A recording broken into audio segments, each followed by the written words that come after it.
Hello everyone, this is श्रुति और आप सभी का स्वागत है हमारे कॉमर्स यूट्यूब चैनल में। आज के वीडियो में हम लोग डिस्कस करेंगे मार्केटिंग मैनेजमेंट के बारे में। इससे पहले मैं आप लोगों को मार्केटिंग बता चुकी थी और बेसिक टर्म्स मैंने आप लोगों के साथ डिस्कस की थी। तो अब हमारा जो टॉपिक है आज का that is marketing management. Marketing आपको समझ आ गया था कि क्या है, उसकी वीडियो मैंने डिस्क्रिप्शन बॉक्स में दे दी है, आप लोग वहां पे जाके उसका मीनिंग देख सकते हैं। अब देखिएगा मार्केटिंग मैनेजमेंट क्या है। देखिए, ये दो वर्ड्स से मिलकर बना है। First word is marketing and second word is management. Clear?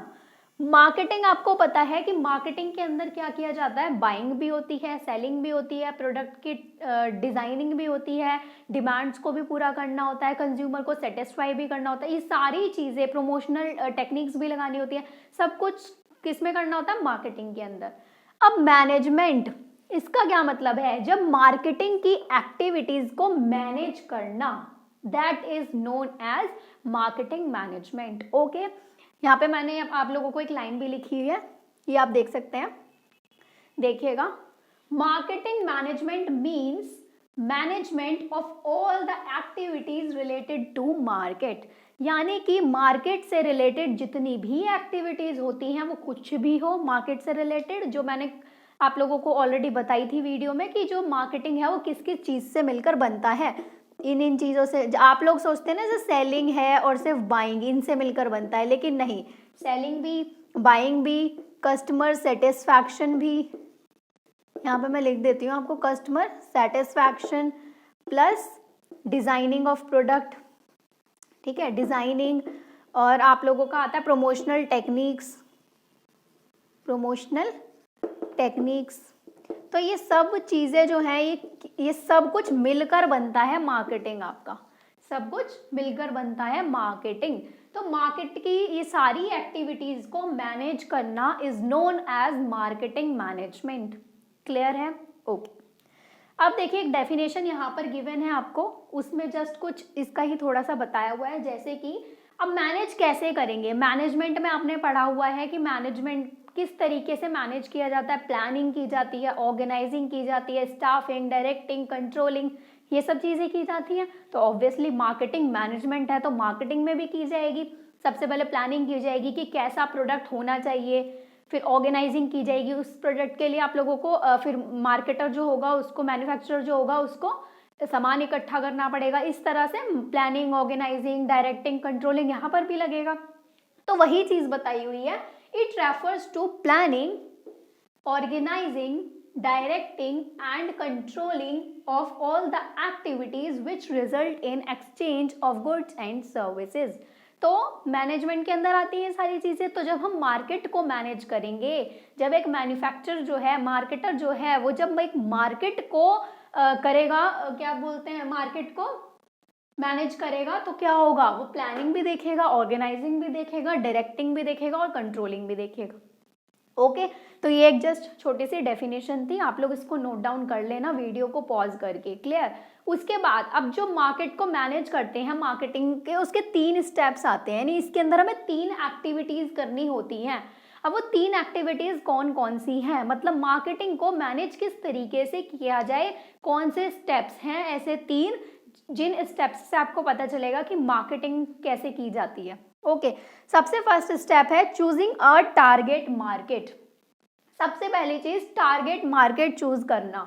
Target market क्या होती है, बहुत ध्यान से समझना। देखो, टारगेट मार्केट मतलब, जैसे अब आप लोग स्टूडेंट्स हैं, आप लोगों का क्या टारगेट है, बोर्ड्स में सबसे ज्यादा हाईएस्ट मार्क्स लेकर आना। पीजीटी कॉमर्स के जो लोग हैं यहाँ पर, उन लोगों का क्या टारगेट है कि उन लोगों को पीजीटी कॉमर्स का एग्जाम क्रैक करना है। तो ये आपके टारगेट्स हैं। तो इसी तरह टारगेट मार्केट होती है। टारगेट मार्केट का मतलब है जिस मार्केट को टारगेट किया जाए। फॉर एग्जाम्पल, ध्यान से सुनिएगा, एक मैन्युफैक्चरर है, वो मेडिसिन बनाता है, ठीक है, वो मेडिसिन का मैन्युफैक्चरर है। तो अब वो किस तरह की मार्केट लेना चाहेगा, किस तरह का एरिया ढूंढेगा, वो ऐसा एरिया ढूंढेगा जहां पर केमिस्ट शॉप ज्यादा हो, डॉक्टर्स ज्यादा हो, हॉस्पिटल ज्यादा हो, क्लिनिक्स ज्यादा हो, नर्सिंग होम्स ज्यादा हो। ऐसे ही तो एरिया, ऐसे ही तो टारगेट मार्केट देखेगा वो, क्योंकि मेडिसिन से रिलेटेड है। तो इसलिए वो देखेगा जहाँ पर हॉस्पिटल ज़्यादा हैं ताकि ज़्यादा से ज़्यादा वो अपनी मेडिसिन को वहाँ पर सेल करें। तो उसके लिए वो जो मार्केट हो गई, जिस मार्केट के अंदर बहुत सारे हॉस्पिटल्स हैं, क्लिनिक्स हैं, केमिस्ट शॉप्स हैं, वो उसके लिए हो गई टारगेट मार्केट। क्लियर है? एक और एग्जांपल देती हूँ। मान लीजिए मैं आप लोगों को यूट्यूब प्लेटफॉर्म पर यहाँ पर बिजनेस स्टडीज अच्छे से समझाने की कोशिश करती हूँ, मैं आप लोगों को हर एक टॉपिक प्रोवाइड करा रही हूँ। अब मेरी जो यहाँ पर टारगेट ऑडियंस होगी वो क्या होगी? अब इतने छोटे छोटे बच्चे जो 1-1, 2-2 साल के, उनको तो मैं नहीं पढ़ा रही ना। यहाँ पर मेरी जो टारगेट मार्केट है, दैट इज मेरी जो ऑडियंस है, मैं किस ऑडियंस को टारगेट कर रही हूँ? मैं कर रही हूँ कॉमर्स के स्टूडेंट्स को। अब वो कॉमर्स के जो स्टूडेंट्स हैं जिनके पास सब्जेक्ट बिजनेस स्टडीज और जितने भी थ्योरी सब्जेक्ट्स हैं, उन सबको मैं टारगेट कर रही हूँ। तो मैं सिर्फ कॉमर्स को टारगेट कर रही हूँ। तो कॉमर्स के अंदर आपका क्लास 11th भी आएगा, 12th भी आएगा, बीकॉम भी आएगा, बीबीए भी आएगा और एमकॉम भी आएगा। इन सब से रिलेटेड कंटेंट मैं यहाँ पर प्रोवाइड कर रही हूँ। तो मेरे लिए जो टारगेट ऑडियंस होगी वो क्या होगी? कौन होगी? कॉमर्स वाले स्टूडेंट्स। क्लियर है? तो ये होता है टारगेट, मतलब जिस चीज तक आप पहुंचना चाहते हैं, जिस चीज के लिए आप काम कर रहे हैं, वो होती है आपकी टारगेट मार्केट। तो मेडिसिन वाले के लिए टारगेट मार्केट वो हो जाएगी जहां पर ज्यादा से ज्यादा उसको hospitals, clinics, chemist shops, doctors, ये सब दिखेंगे जिस मार्केट में, जिस एरिया में, तो वहां पर वो अपना उस काम को करना चाहेगा। तो उसके लिए टारगेट मार्केट ये हो गई। क्लियर? फर्स्ट पॉइंट यही था कि choosing a target market. Marketing के अंदर सबसे पहले टारगेट मार्केट चूज करनी होती है। Clear? Now come to the second point. Second point is growing customers in a target market. अब टारगेट मार्केट हमने डिसाइड कर ली कि भाई ये है हमारी। क्लियर? मेडिसिन वाले ने देख लिया कि अब मैं मेडिसिन बनाता हूं, तो मुझे ऐसी मार्केट उसने टारगेट कर ली जहां पर बहुत सारे हॉस्पिटल्स और क्लिनिक्स हैं। अब उसके बाद वो क्या करेगा? कस्टमर्स, मतलब जो कस्टमर्स को, उन टारगेट मार्केट में कस्टमर्स को ग्रो करेगा। किस तरीके से ग्रो करेगा? वो जो मेडिसिन बना रहा है वो डिफरेंट डिफरेंट हॉस्पिटल्स में जाएगा, डिफरेंट डिफरेंट डॉक्टर्स के पास जाएगा और उन लोगों से पता करेगा कि किस बीमारी के पेशेंट्स आपके पास ज़्यादा आ रहे हैं, कौन सी दवाइयाँ आप उनको प्रेफर कर रहे हो। तो जिस चीज़ की उस टाइम बहुत डिमांड होगी और वो कस्टमर्स के पास भी जाएगा, तो कस्टमर्स को कौन सी मेडिसिन की डिमांड सबसे ज़्यादा होगी, तो उसके अकॉर्डिंग क्या होगा? वो ग्रो करेगा कस्टमर्स को। कैसे? वो उतना ही उस प्रोडक्ट को और ज्यादा बनाएगा, उतनी ही उस मेडिसिन को और ज्यादा बनाएगा, ताकि उसको भी प्रॉफिट हो और जो कस्टमर है जो आगे लेना चाह रहा है उस मेडिसिन को, वो उसको भी इजीली मिल जाए। तो ये था second point, growing customers in a target market. Clear? Now last point is creating supervisor value. Supervisor value मतलब क्रिएटिंग सुपीरियर वैल्यू, गलती से मैंने सुपरवाइजर बोल दिया। Creating superior value. Superior value होती है एक बहुत अच्छे लेवल की वैल्यू। सुपीरियर वैल्यू क्रिएट करेगा वो। सुपीरियर वैल्यू कैसे क्रिएट करेगा? अपने प्रोडक्ट के अंदर। अब जब उसने देख लिया मार्केट में जाकर, अपने टारगेट मार्केट में जाकर कि किस चीज़ की डिमांड बहुत ज़्यादा है, किस तरह का लोग पसंद करते हैं प्रोडक्ट लेना, क्या क्या क्वालिटीज लोग उसमें देखते हैं, तो वो अपने प्रोडक्ट के अंदर उसी तरीके के इम्प्रूवमेंट्स करेगा, अपने प्रोडक्ट को सुपर बनाएगा, सुपीरियर बनाएगा। तो ये आता है थर्ड पॉइंट के अंदर। वो जितने इम्प्रूवमेंट्स उसको करने होंगे, मतलब जो उसको लगेगा कि मेरे प्रोडक्ट में ये चीज़ जो है वो थोड़ा डाउन कर सकती है मेरे प्रोडक्ट को मार्केट में, तो उसमें ही और ज़्यादा इम्प्रूवमेंट्स वो करता चला जाएगा। तो ये आता है हमारा क्रिएटिंग सुपीरियर वैल्यू के अंदर।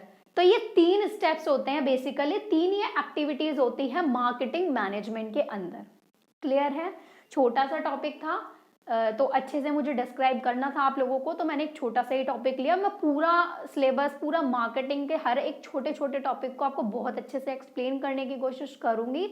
मैं अपना पूरा 100% देना चाहती हूँ आप लोगों को कि जितना मुझे आता है आप लोग भी उसे बहुत इजीली समझ पाएं। और ये जो बिजनेस स्टडीज़ हैं, आपका इंटरनेशनल बिजनेस है, और जितने भी थ्योरी सब्जेक्ट्स हैं कॉमर्स में, ओवरऑल 11th से लेकर एमकॉम तक, ये सारे इतने इंटरेस्टिंग सब्जेक्ट्स हैं कि अगर आप इतना सा भी इंटरेस्ट लेके पढ़ोगे ना, तो आपका इंटरेस्ट डेवलप होता चला जाएगा। ठीक है?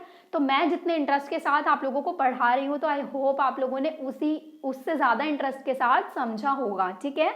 तो अगर आप लोगों को कोई भी प्रॉब्लम है इस टॉपिक से रिलेटेड, तो आप लोग मुझे कमेंट सेक्शन में मुझसे कुछ भी डाउट हो तो वो पूछ सकते हैं। ज़्यादा से ज़्यादा इस वीडियो को अपने फ्रेंड्स के साथ शेयर कीजिएगा जिन लोगों को ज़रूरत है ऐसे टॉपिक्स की। तो फिर मिलते हैं हम अपने नेक्स्ट वीडियो में। Thank you so much.